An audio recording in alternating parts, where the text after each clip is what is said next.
all paid for and everything. Oh, No game.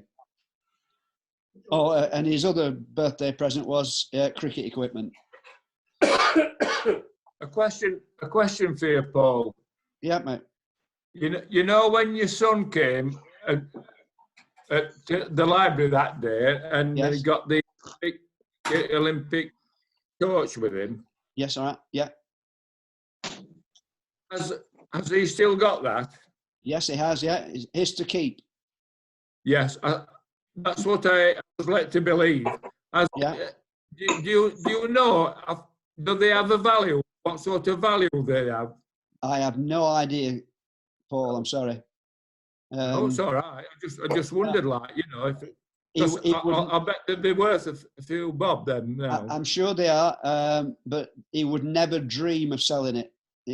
No, I understand that. Yeah, it's up in his house, pride of place. But I understand some people did sell them.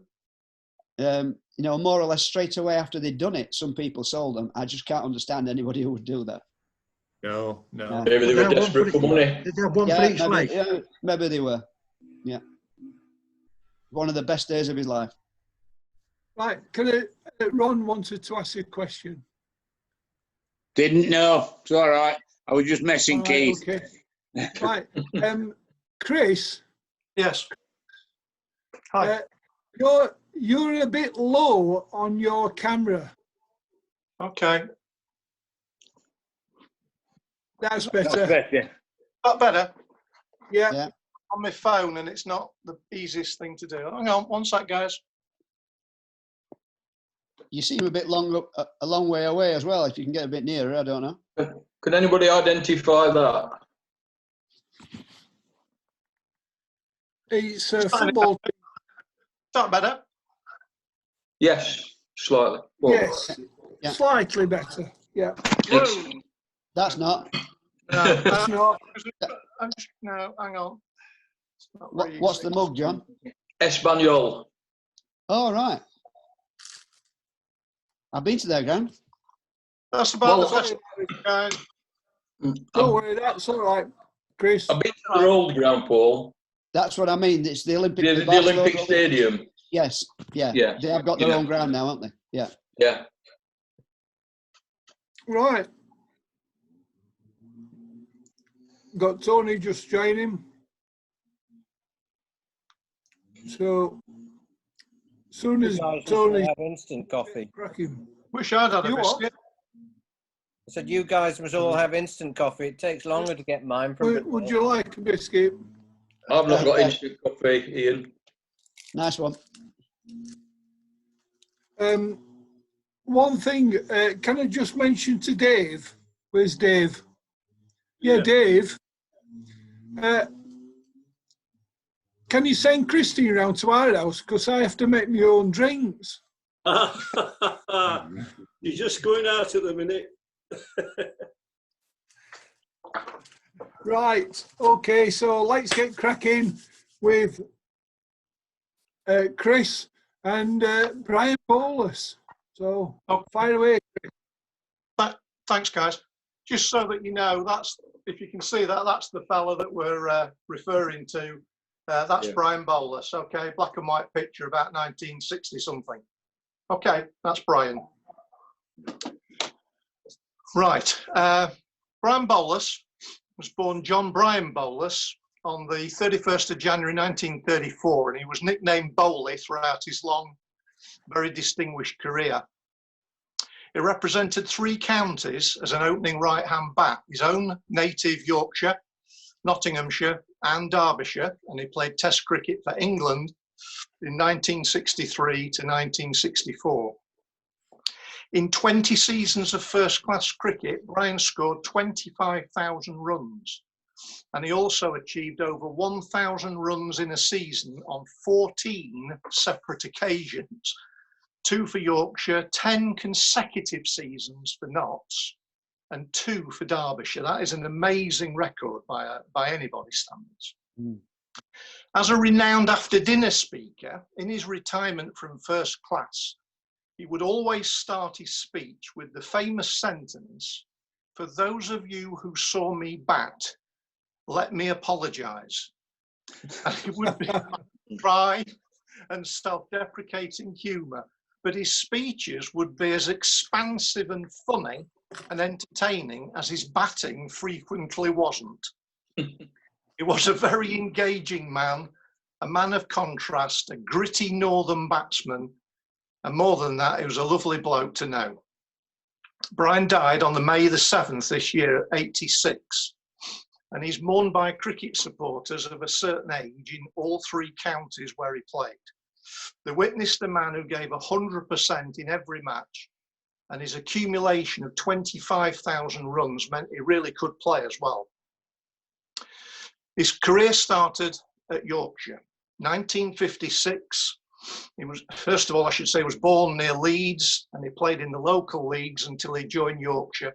He made his debut in 1956 against the MCC at Lords. Grace, Brian, can I just, Grace, let me just interrupt you. Yep. You forgot a word when you were saying that. It's Dirty Leeds. Okay, sorry. Yeah. All right. Okay. Thanks, Keith, for that very informative interruption. Yeah. Yeah, thank you for that, Keith. Yeah. I'm with you on that one. You know I am. Okay.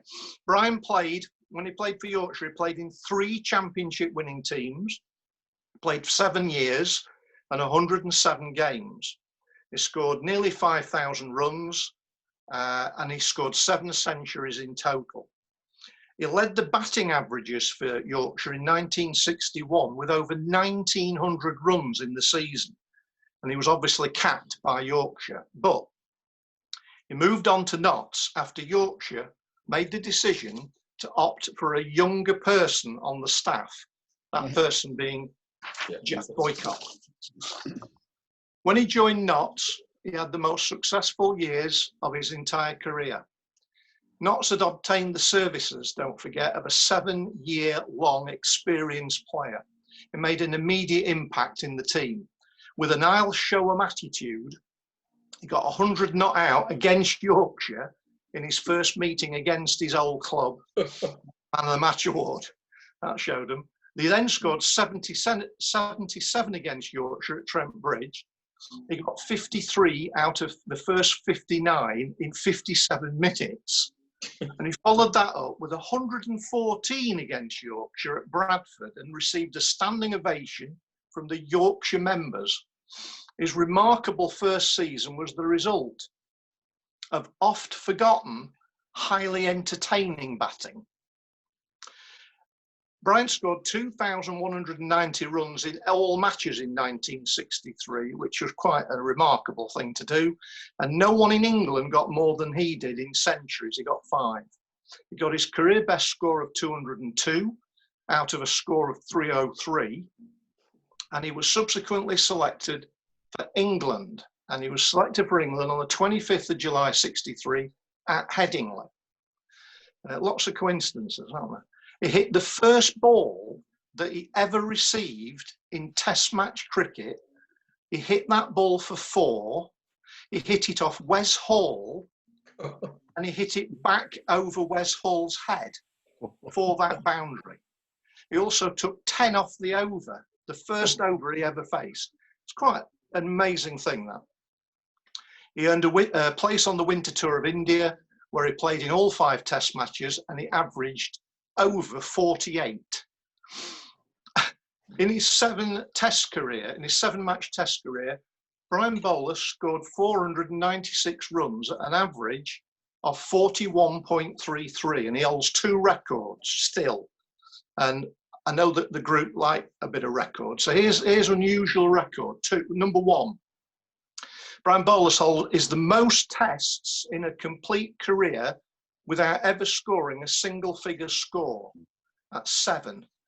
And the other record he has, which has never been beaten so far, it's the most Test innings of a man who's completed his career without ever scoring a single-figure score.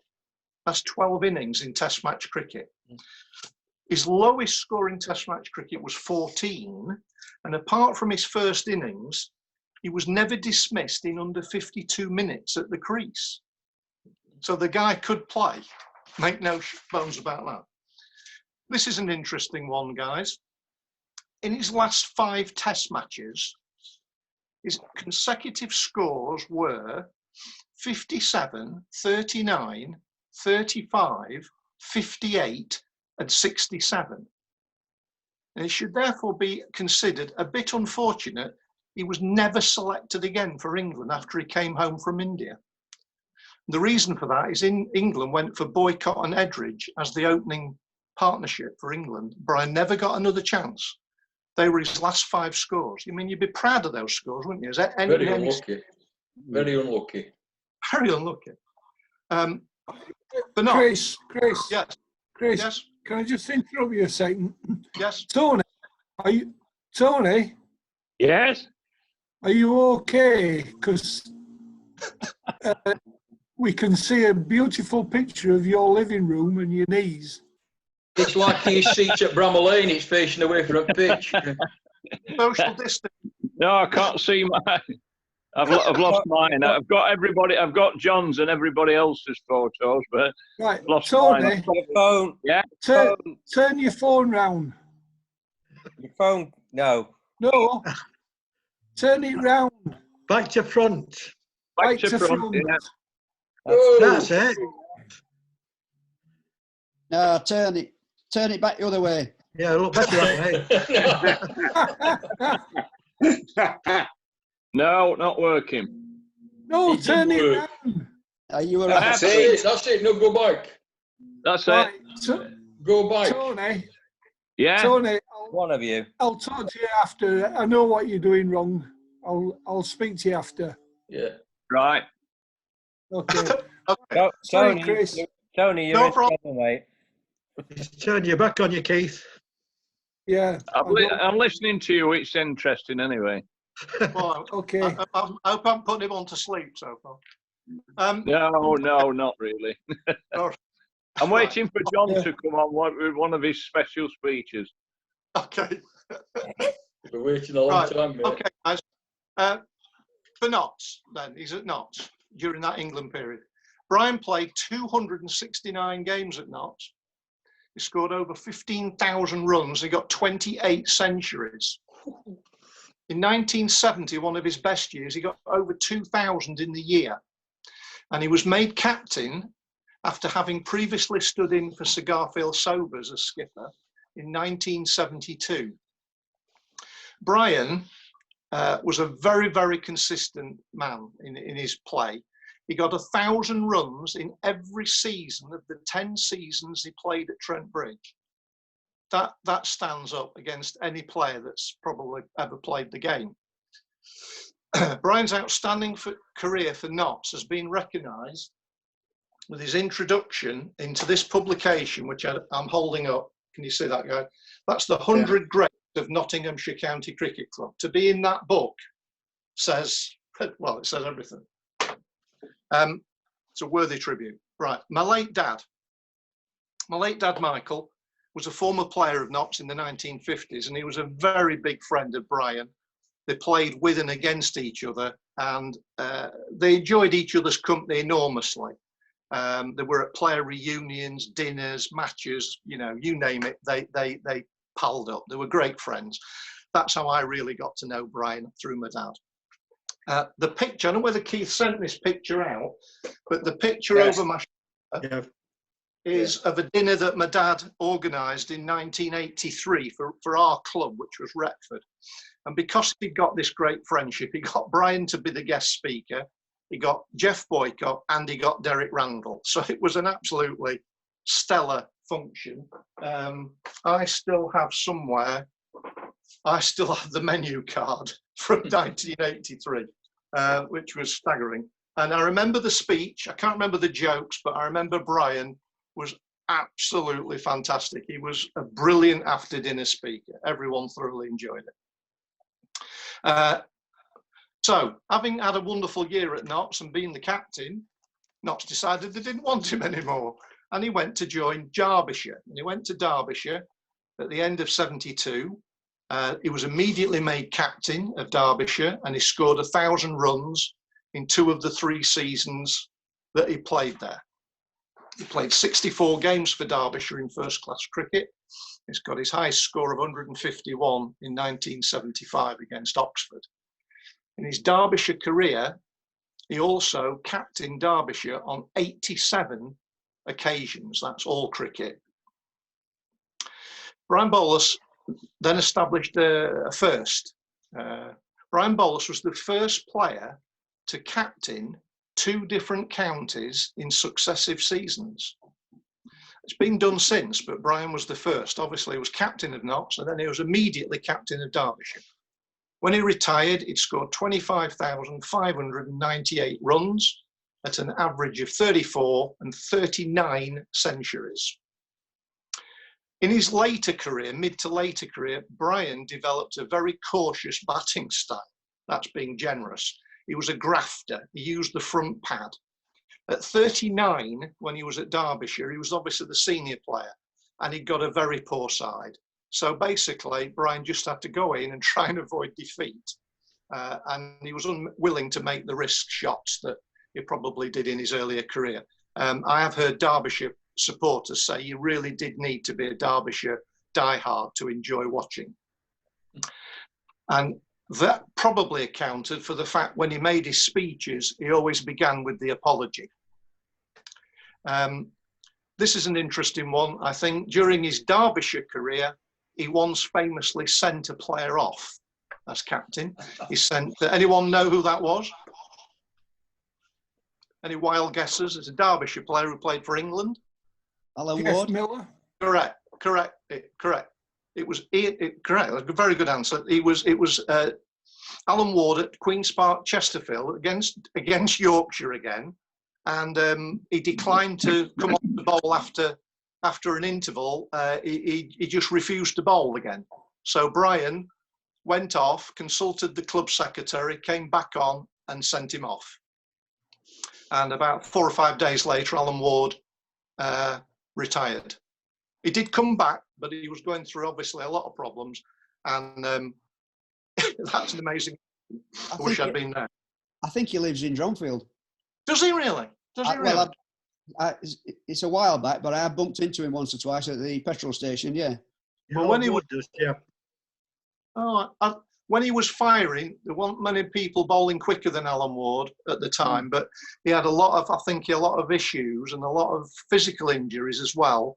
And in that game, he just froze. He bowled 9 no balls in his opening spell, and he lost it, and he wouldn't come back on.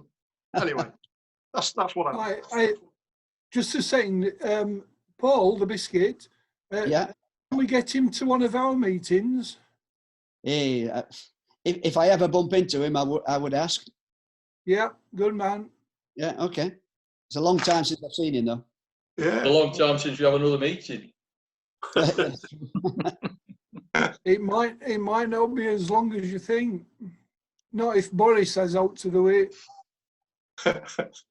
Yeah, he'll open the libraries. He'll not allow meetings. And he might change his mind. The libraries won't allow them. We could meet in the downstairs room, but this is not the place to talk about it. The downstairs art space, we could meet there. Carry on. It's all right. Continue, Chris. Okay, just to finish off, Keith, in retirement, once he finished playing, he finished up with 469 games, 142 one-day games and 7 test matches. He continued playing as a pro in the Bradford League up to 1983. In 1976, when Brian retired, he was appointed Leisure Services Director of Gedling Borough Council. And I went to see him professionally in 1982. And I managed with Brian to negotiate a very significant contract with the council. I was only a young lad, a young salesman, and he let me go and see him. And then I had to go through the hoop of, winning the business. But Brian was brilliant with me. He later served with Ray Illingworth as an England selector, and he was also chairman of the English Management Advisory Committee. He was given the great honour of being president of Notts for 2 years in 2004 and 5. Brian Bolus was a solid, determined and very consistent player and a good friend of my family. He was captain of 2 counties. He was capped by all the 3 that he played for. And I remember him as a lovely man that few, if ever, had a bad word for. He was a great student and lover of the game of cricket. Thank you. That was good. That's brilliant. That. He was a lovely man. Chris. Very good. Absolutely lovely man. You couldn't meet a nicer chap or more determined on the field, but he was, I can't tell you what a nice man Brian Bolus was. He was a super guy. Chris, Ron was first. Was he the first? I remember reading the first player to be capped by 3 counties. I don't know about the first, but he was one of 3. I know he was. He was one of 3. I don't know whether he was the first. I don't Roy think Sweatman was one. Right. Roy Sweatman. Right. Capped by 3. But I thought I read Brian Bolus was the first. I might be wrong, but he was certainly in the first 3. So Lol is next. Yep. Chris, I seem to remember Brian Bolus being a bit of an occasional bowler, left-arm bowler. Yes, Is that right? Have you any facts about his bowling? There's not a lot of fact. Hang on. Spot? He did bowl 18 balls in Test match cricket. 3 overs. He bowled 18 balls, no wickets. In first class, he got 24 wickets, and he bowled 1,700 deliveries. So he was a very, very occasional, unusually right-hand bat, left-arm bowler. You're quite right. Yeah. But he wouldn't say he was a bowler. He'd probably bowl for declarations or something like that. Yeah. Okay. So Ian's next. Chris, your digression to Alan Ward prompts me to say I watched the replay of the 2005 Ashes, I think on Channel 4 this week. Yesterday.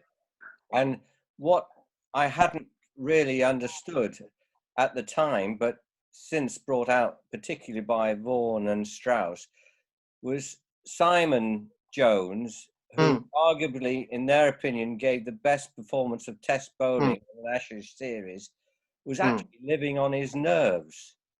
And equally, Ashley Giles was another one, as they said, had to put their arm around him because they were that twitched up with the series, which the Aussies at the outset were expected to win and easily. It was all about man management and the leadership from the senior players in the team. I don't know if anybody saw it, but it was a fascinating documentary. Simon Jones, I met Simon Jones very briefly a couple of years ago to ask him to sign his autobiography, which, if you haven't read, is a fantastic book. It's called The Test, and it goes into all those issues.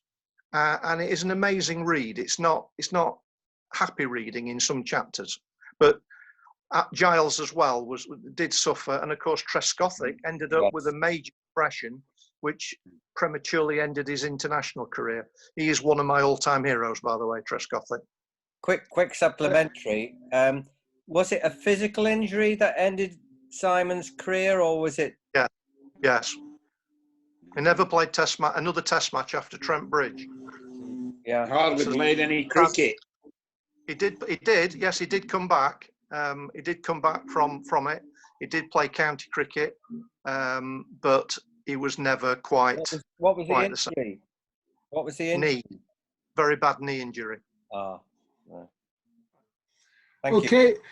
Just to mention, for those who maybe didn't notice it, on the WhatsApp group, I told you how to get the film of the 1966 World Cup called Goal. Yeah. Amazon Premier. So I know John's got it on Amazon Premier. Prime. But on YouTube, you can get it on YouTube. It's all in English. It's the original film. I think it's got Portuguese subtitles on it, but they don't matter that much, and you can watch the whole of the film on YouTube. Do the Germans speak in English? Hey? Do the Germans speak in English? Yeah? Sorry, the narration is in English. Clever bugger. Does that Russian linesman still give that goal? Oh, he still gives the goal. Yes. I'll watch it. So if you put, I put it on the WhatsApp group. What you need to put. What's the foreign word for world that begins with an M? Montreal. Oh yeah, Mondial. Mondial. 1966, and you'll find it using that. So I'm going to try and download it later. Anyway. Thank you. Lol, yes. One final thing, it's been announced that the Premier League clubs have been told they could have to repay an estimated £340 million back to the domestic and international broadcasters, even if the season finishes behind closed doors. So it shows you how much money is involved in television, doesn't it? Yeah. And if they don't... So do they all get paid up front before the season starts, or how does it work? You get so much as though they do. Front. Yeah. If they got to pay all that money back. It'll cost them $1 billion. Really? They'll lose £1 billion, the Premier League will, if they don't finish. They don't finish. Yeah. If they don't finish. Thank God we're not in Premiership, Dave. Eh? Yeah. Well, Championship are going to lose a massive amount as well. So. Yeah, you had to counter, didn't you? Yeah. No, I'm just saying. I'm just saying Championship as well. Can't lose $1 billion. Calm down. Anyway, has anybody got comes anything first. else? Sorry, Paul, the biscuit. Well, just a bit of a follow-up to Chris's question. He'll probably know the answer to this, and Ron probably. Just a quiz question: Who has scored the most Test runs ever without ever hitting a six? Scored 3,835 runs. For Everton week. Gary Sobers. Sorry? David Gower. No. Sobers. Alistair Cook. No. He's going to be a bowler. It's not. No. Paul, did you say the most Test runs? He's scored the most Test runs without ever hitting a six. For Everton weeks. No. Alan Knott. Classic batsman, though, isn't it? What nationality? English. Well, played for Colin Cowdrey. Played for Colin no, Cowdrey. not Cowdrey. Alan Knott. No. More recent. More. Wow. Edric. No. More recent than that. Bell. No. Well, it wasn't Kevin Peterson, that's for sure. No, that's true. Vaughan. Michael Vaughan. No. No. No, he scored more than that. Anyway. Yeah. Gothic. No. How many runs did he score, Paul? 3,835. What county? Can't remember. Ah. I'm not very good on counties. 3,000 runs. More recent player. Edrich. No, much more recent than that. Did he nurdle a lot of runs? Yes. Right. Tabaret? No. More recent than that. Strauss? No. Round that sort of era. Yeah. But it's not Strauss. Not Strauss. Crown? That era. Jonathan. Say that again. Jonathan Trott. Correct. Well done. Well Well done, Dave. Well done. Answer. Never hit a six. Never hit a six, apparently. Wow. Chris is trying to remember a six he has hit.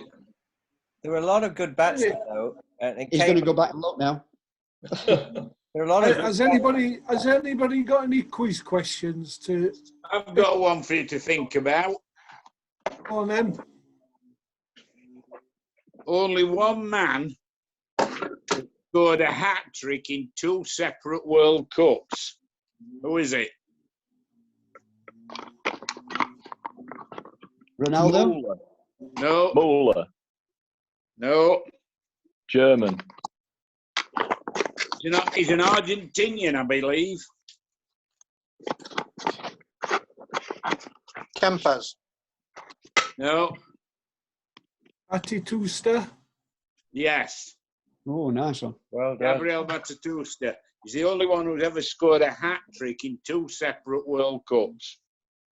Good question. Hey, that's Mm. John? What do Joe Jordan, Eric Cantona, and Alan Smith have in common? All played for Leeds. No, Yeah. sorry, Paul. Yeah. All dirty buggers. All Dirty dirty buggers. Leeds. They were all filthy. Yeah. Aye. Yeah. What Right. is it about Leeds? Haven't they got any baths? Have they got any what? Bats? Baths. Well, they're Baths. all dirty. True. Yeah, they all played for Leeds. And Oh, there's something else, is there? Man there's United. yeah, they all moved from Leeds to Manchester United. Yeah. No.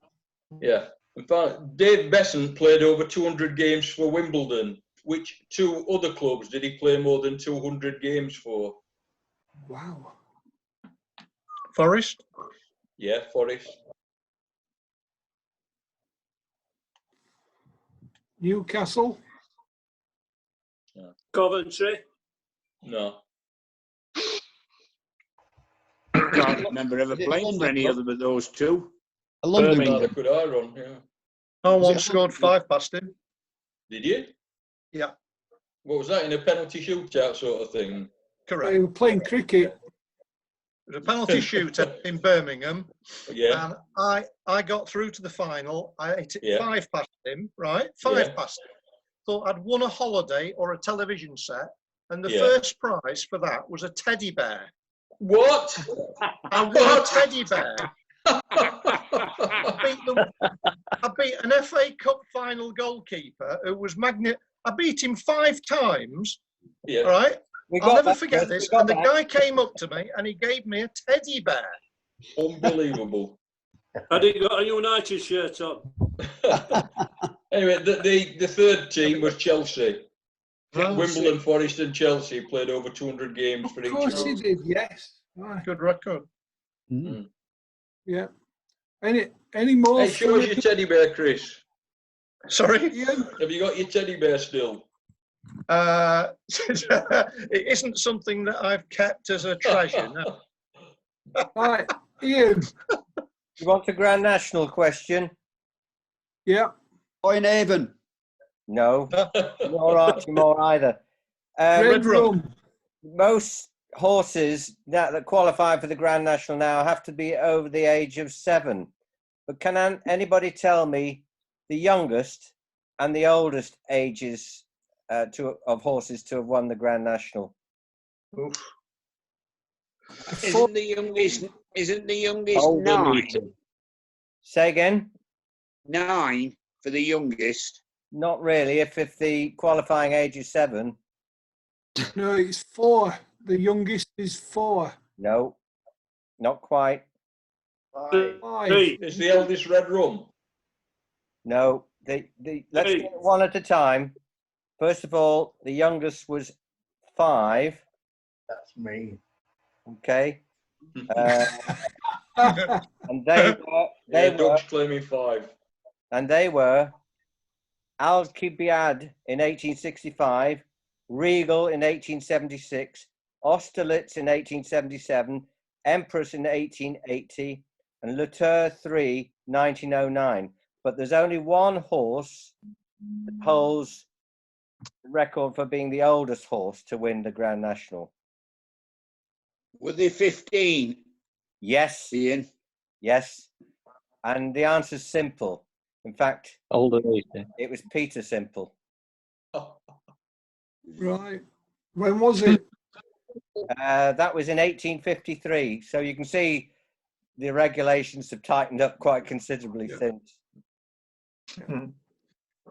Right, we've got just over a minute left. So thanks everybody for today. I'll be sending out the email invitation before next Tuesday. Yep. And we'll try and keep it structured something similar to this. I'll have a chat with John and possibly Ian to find out, to get a subject. If anybody's got a thought of a subject for next week, any ideas, chaps? Ian? No, I haven't done my homework, so I'm not sure what sports events were supposed to come up next week, but maybe that'll prompt some thoughts for folk if they can think of something that we should have watched next week. Yeah, I think it worked pretty well this week, and thanks very much to Chris. That was fascinating, Chris. And a good piece of news reading, and really good quiz from Big Paul. Thanks, lads. Yeah. Okay, thank you very much. Thank you. Yeah, thank you. It was just like being sat around the table. Without the pork That's pie. it, chaps. That's the end of the meeting. Tony, I'll give you a ring in a minute, and I'll see you all. Yeah, right, lads. Very good meeting. Thank you. Yeah, see ya. Guys. See ya. Bye, guys. Bye, everyone. Stay safe. See ya. Stay alert. Stay alert.